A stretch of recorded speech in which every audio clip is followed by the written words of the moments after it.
Le Maroc, de nouveau pris la main dans le sac. Le régime du Merzen fait les gros titres de la presse espagnole. Si les faits d'armes de Rabat dans les tentatives de corruption à l'échelle internationale sont désormais connus, notamment après le scandale du Marocgate, il n'en reste pas moins que le pays ne montre aucun signe de repentance et utilise ce canal pour arriver à ses fins les plus perfides.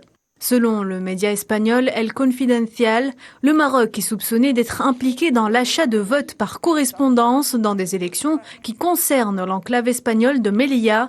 Le but, tenter d'accroître l'influence et la présence d'un parti dans le gouvernement de cette ville autonome. La même source précise que la question est traitée comme une menace pour la sécurité nationale et l'intégrité territoriale de l'Espagne.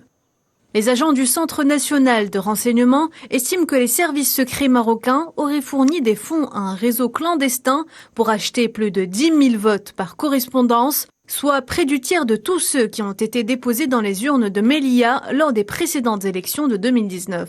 Une manœuvre qui risque fort de fausser les résultats du scrutin. Les autorités prévoient que l'abstention avoisinera les 30%, puisque sur les 11 707 votes par correspondance demandés, seuls 7,8% ont été validés. Les conséquences de l'énième affront marocain pour s'étendre à la structure électorale espagnole, le ministre de l'Intérieur, Fernando Grande Marlaska, a assuré à Melilla que le gouvernement étudiait une réforme de la loi électorale afin que l'identification de l'électeur par courrier soit également requise lors du vote et pas seulement dans l'application et dans la réception de la documentation électorale.